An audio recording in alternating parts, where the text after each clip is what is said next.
వాసవి జై జై వాసవి ఓం అస్మద్ గురుభ్యో నమః శ్రీమతే రామానుజాయ నమః. నిన్న రామాయణంలో మనం లక్ష్మణుడు వెళ్ళిపోమంటాడు. లక్ష్మణుడు సీత మేము వెళ్ళము, మాకు స్వర్గమైనా అక్కర్లేదు, నువ్వు లేని చోట స్వర్గంలోనే మాకు సుఖం ఉండదు, నువ్వు ఉన్న చోట మేము ఉంటాము, అడివైనా మాకు స్వర్గంలాగా ఉంటుందని చెప్పని ఇద్దరు చెప్పారు. ఇక అట్లా మచ్చట్లు ఈ మచ్చట్లు మాట్లాడుకున్న తర్వాత పొద్దుపోయింది. ఇక ఆకులన్నీ కలుసుకొని ఆ చెట్టు కిందనే పడుకున్నారు. ఆ రాత్రి పొద్దున్న లేచిన తర్వాత వాళ్ళ నాలుగు కూర్చాలను తీసుకొని మళ్ళీ నడక ప్రారంభించారు. నడుస్తూ వెళ్తూ ఉంటారు. వెళ్తూ ఉంటే అన్ని చెట్లు అన్ని చుట్టూ ఉంటే అడవిలో అయ్యగా ఉండేది చూసుకుంటూ వెళ్తున్నారు. కొన్ని చోట్ల మొద్దులు పడేసినాయట. ఇప్పుడు అడవికి వెళ్ళి కట్టెలు కొట్టుకొని అమ్ముకునే వాళ్ళు ఉంటారు కదా, వాళ్ళు కొట్టి పడేసుకున్న మొద్దులు అవి ఉన్నాయట. అట్లా వెళ్తూ ఉంటారు చూసుకుంటూ. వెళ్తూ ఉంటే లక్ష్మణుడితో చెప్తాడు రాముడు, ఇది అంతా కూడా సరయూ నదికి ఇటువైపు, యమునా నదికి ఇటువైపు భాగం, అటువైపు ఏమో ఒక పుణ్యక్షేత్రం ఉంటది, ఇటువైపు ఏమో ఇది ఉంటది, ఇక్కడ గంగా యమున సంగమ ప్రదేశం కూడా ఉంటది ఇక్కడ అని చెప్పి లక్ష్మణుడు చెప్పుకుంటూ అలా మాట్లాడుకుంటూ కొంతలకు నడిచిన తర్వాత భరద్వాజ ఆశ్రమం వచ్చింది. భరద్వాజ ఆశ్రమానికి వెళ్ళారు ఆయన దర్శించుకుందామని. వెళ్ళిన తర్వాత అక్కడ బయట పక్షులు అవి అన్నీ ఉంటాయి ఆశ్రమాల్లో. ఇప్పుడు కూడా ఆ పక్షులు ఏంటి వీళ్ళని చూసి ఎవరు కొత్త వాళ్ళు వచ్చారని బెదిరిపోతా ఉంటాయి.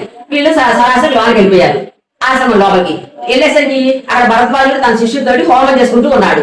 అయితే హోమం చేసినప్పుడు డిస్టర్బ్ చేయకూడదని చెప్పని వాళ్ళు ఒకసారి కూర్చున్నారు కొంచెం దూరంగా. సీతారామ లక్ష్మణుడు ముగ్గురు కూడా కూర్చున్న తర్వాత కాసేపు ఇక్కడ హోమం పూర్తయిపోయిన తర్వాత భరద్వాజుడు ఆయన ఋషులు కూడా వచ్చి రాముడు గారి దగ్గరికి వచ్చి వీళ్ళ దగ్గరికి నిల్చున్నారు. నిల్చుంటే అప్పుడు సీతారామ లక్ష్మణుడు లేచి నిలబడి ఆయన పాదాలు సాష్టాంగ నమస్కారం చేసి, మునివర్య మేము దశరథ మహారాజు పుత్రుల్లో మేమిద్దరం, నా పేరు రాముడు, మా తమ్ముడి పేరు లక్ష్మణుడు, ఇవేమో జనక మహారాజు కూతురు సీత నా భార్య. అయితే మా నాన్నగారు 14 సంవత్సరాలు వనవాసం చేయమని చెప్పి ఆజ్ఞాపించారు. అందువల్ల నేను వస్తాంటే నా భార్య కూడా నన్ను అనుసరించి వచ్చింది. ఈ 14 సంవత్సరాలు కూడా మేము కందమూలాలే తినుకుంటూ అన్ని నియమాలు పాటించుకుంటూ ఉంటాము, 14 సంవత్సరాలు అడవిలో ఉంటాము అని చెప్పారు. చెప్తే ఓహో రామా నువ్వేనా నాయన, ఎన్నాళ్ళని దర్శించారాయ నిన్ను, ఎప్పటి నుంచో అనుకుంటా నేను దర్శించుకోవాలని, ఎన్నాళ్ళని దర్శనం కలిగింది నాకు, నువ్వేనా రాముడివి? అవును నేను విన్నాను, మీ నాన్నగారు అకారణంగా ఏ కారణం లేకుండానే నిన్ను అడవుల పొమ్మ చెప్పారట, ఆ మాట కూడా విన్నానయ్యా నేను అని చెప్పని వాళ్ళకి అగ్గిపాద్యాన్ని ఇచ్చి వాళ్ళకి ఆహారం కందమూలాలు పళ్ళు అవి ఇచ్చారు ఆహారంగా. ఇచ్చి ఆ మాట ఈ మాట అన్ని మాట్లాడుకున్న తర్వాత భరద్వాజుడు అంటాడు, మీకు 14 సంవత్సరాలు మా ఆశ్రమంలో ఉండండి, శుభ్రంగా మాతో పడి కలిసి ఉండండి, మాకే అభ్యంతరం లేదు, మీరు ఇక్కడే ఉండండి అని చెప్తారు భరద్వాజుడు. చెప్తాప్పుడు రాముడు అంటాడు, ఈ ఆశ్రమం పల్లెటూరులకి సిటీలకి దగ్గరలో ఉన్నది, జనం కట్టెకొట్టడానికి వాళ్ళకి వస్తారు కదా జనం, కాబట్టి జనం ఉన్న ప్రదేశంలో మేము ఉండకూడదు, మేము ఇక్కడ ఉన్నామని తెలిస్తే గుంపులు జనం వస్తారు మమ్మల్ని చూడటానికి, అలా ఉండకూడదు, మేము జనసంచారం రాలేని దూరమైన అడవుల్లో ఉండాలి, మేము జనసంచారం మధ్యలో ఉండకూడదు మేము, అందుకని అలాంటి ప్లేస్ ఏదైనా ఉంటే చెప్పండి, సీతమ్మ కూడా ఉంది కాబట్టి కొంచెం అనుకూలంగా ఉండే ప్లేస్ మాకు ఏదైనా మీకు తెలిస్తే చెప్పండి అని చెప్తాడు అంటాడు రాముడు. అంటే భరద్వాజుడు అంటాడు, ఇక్కడ చిత్రకూటం అని ఉంది, ఇక్కడికి 10 కోసం దూరంలో చిత్రకూటం అనేది ఉంది, అక్కడ ఉండడానికి అనుకూలంగా ఉంటది, కందమూలాలు అవి ఉంటాయి, ప్రదేశం కూడా చాలా బాగుంటది, కోతులు కొనముసులు తిరుగుతూ ఉంటాయి, అక్కడ మీరు ఉండడానికి అనుకూలంగా ఉంటది, ఉండొచ్చు. అయితే ఆ చిత్రకూట పర్వతాన్ని శిఖరాన్ని చూస్తే ఎన్ని జన్మ పాపాలు తొలిపోతాయని చెప్పని ఎంతో మంది చెప్పుకుంటూ ఉంటారు. ఆ చిత్రకూటం మీద తపస్సు చేసిన వాళ్ళు వందితో స్వర్గానికి వెళ్ళిపోతారు, అంత పవిత్రమైన ప్లేస్ అది, మీరు అక్కడ ఉండడానికి అనువుగా ఉంటుంది, మీరు అక్కడ ఉండొచ్చు అని చెప్పి భరద్వాజుడు చెప్తాడు. ఇక ఆ మాట ఈ మాట మాట్లాడితే పొద్దుపోయింది. పొద్దుపోయింది పక్క ఏర్పాటు చేశారు, ఆకులు తీసుకొచ్చి ఆ పక్క మీద వీళ్ళు సీతారామ లక్ష్మణుడు వీళ్ళు పడుకుంటారు. ఆ రైతుని వాడి తర్వాత వదిలేసి వాళ్ళ బయలుదేరడానికి భరద్వాజుడి దగ్గరికి వచ్చి, మునివర్య మాకు సరే పెట్టండి, మేము ఇక బయలుదేరతాము, చిత్రపటం బాగుంటుందని చెప్పారు కదా, ఇక మేము చిత్రపట పర్వతం మీదనే ఉందాం అనుకుంటున్నాము, మేము అక్కడికి వస్తాము, మాకు సరే ఇప్పించండి అడిగారు. వీళ్ళు ముగ్గురు సీతారామ లక్ష్మణుడు ముగ్గురు కూడా ఆయన శాస్త్ర నమస్కారం చేసి చెప్తే ఆయన అంటారు, అప్పుడు భరద్వాజుడు సరే మీరు ఇక్కడ ఉండద్దు అనుకుంటారు కదా, అక్కడికి వెళ్ళాలనుకుంటారా వెళ్ళండి, సరే నేను ఒకసారి చిత్రకూటం వెళ్ళాను, ఆ దారి ఎలా ఉంటదంటే ఇక్కడ నుంచి మీరు బయలుదేరి యమునా నది ఒడ్డంబడి నుంచి వెళ్ళండి, అట్లా వెళ్తూ ఉంటే గంగా యమున సంగమ ప్రదేశం వస్తుంది, ఆ సంగమ ప్రదేశం నుంచి ఆ పక్క నుంచి వెళ్ళండి, ఇంకా కొంతవరకు వెళ్తే అక్కడ ఒక రేవు వస్తుంది, ఓడ రేవు, దాని మీద నుంచి పడవలో దాటి వెళ్ళాలి, ఆ రేవు ఆ దాటి ఈ యమునా నది ఉత్తరం వైపు వెళ్ళండి, అక్కడి నుంచి మళ్ళీ నడక ప్రారంభించండి. నడక ప్రారంభించి కొంత దూరం వెళ్తే ఒక మర్రి చెట్టు, దాని పేరు శ్యామ అనే మర్రి చెట్టు ఉంటది, ఆ మర్రి చెట్టుకి అందరూ పూజ చేస్తారు, నమస్కారం చేస్తారు. అక్కడ సీతమ్మని దండం పెట్టుకొని ఒక కోరిక కోరుకోమనండి, ఏ కోరికలు ఉంటే ఆ కోరిక తెస్తారు చెట్టు కింద. ఆ చెట్టు ఎప్పుడు కూడా పచ్చదనం ఉండదు, ఎప్పుడు ఎండిపోవడం అనేది ఉండదు, ఆకులు రావడం అనేది ఉండదు, ఎప్పుడు పచ్చదాగుతూనే ఉంటది. ఆ చెట్టు విశేషత అయితే అక్కడ ఉండండి. ఇక మీరు చాలా ప్రయాణం చేశారు కాబట్టి విశ్రాంతి కావాలనుకుంటే ఆ చెట్టు కింద మీరు విశ్రాంతి తీసుకోవచ్చు. ఆ తర్వాత అక్కడి నుంచి ఒక కోర్సు దూరం ఉంటది చిత్రకూటం, అలా నడిచి వెళ్తే అప్పుడు మీకు వస్తుంది అని చెప్పి దారి వెళ్ళే విధానం చెప్తారు భరద్వాజుడు. ఇక సరే భరద్వాజుడు సెలవు తీసుకొని సీతారామ లక్ష్మణ ఇద్దరు ముగ్గురు నడుచుకుంటూ వెళ్తున్నప్పుడు లక్ష్మణుడితో అంటాడు, భరద్వాజుడు చాలా మంచివాడు కదా లక్ష్మణ, మరి దారితో సహా చెప్పాడు, మనం ఎక్కడ ఉండాలో కూడా నివాసం చెప్పాడు కదా లక్ష్మణ, భరద్వాజుడు చాలా మంచివాడు కదా లక్ష్మణ అని చెప్పానని.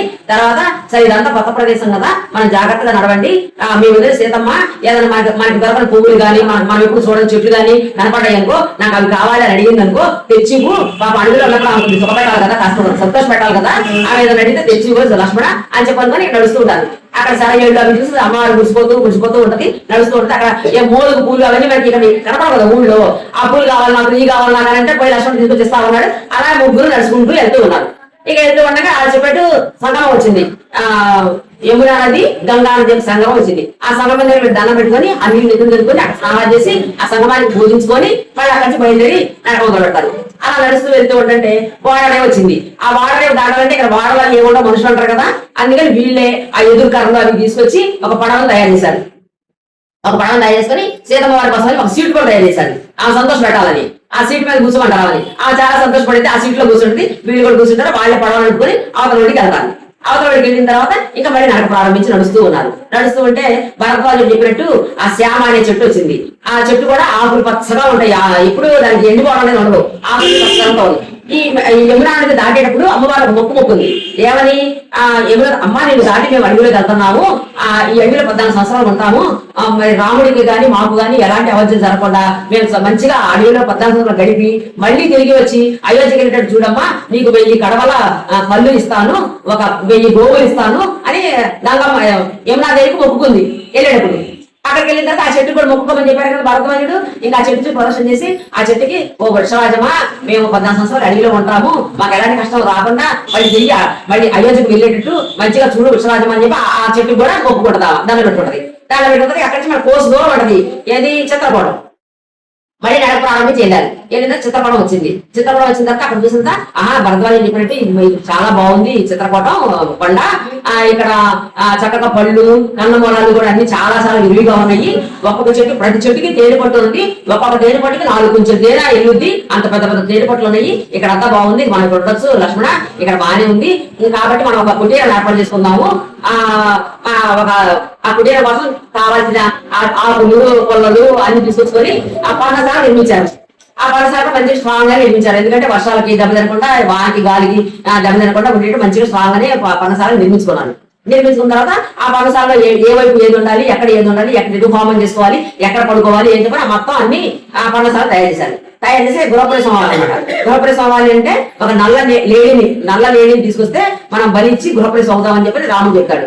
అప్పుడు లక్ష్మణుడు వెళ్ళి ఒక నల్ల లేడీని వేటాడి తీసుకొస్తాడు. తీసుకొచ్చి దాని మాంసాన్ని కాలుస్తారు, ఎండిపోయిన పొలంలో అవన్నీ పెట్టి కాలుస్తారు, నెత్తులు కనపడకుండా కాల్చేసి అవి బోధమలి ఇచ్చేస్తారు. మన గృహప్రవేశం అన్ని ఇవ్వాలి కదా, 4 ఎకరాలు 4 అట్లా చేస్తారు కదా, మనకు అవేగం ఉండేది, అందుకని అలా చేస్తారన్నమాట. ఇక ఆ సిద్ధాంత ప్రకారం ఏమేమి చేయాలి అని చెప్పేసి అక్కడ ఉన్న అడవిలో ఉండే పళ్ళే అవే తీసుకొచ్చి ఆ నైవేద్యాలు పెట్టి ఆ హోమాలు చేసుకొని సీతారామ లక్ష్మణులు ఇద్దరు కూడా గృహప్రవేశం అయ్యారు వాళ్ళ పర్ణశాలలో. జై శ్రీమన్నారాయణ.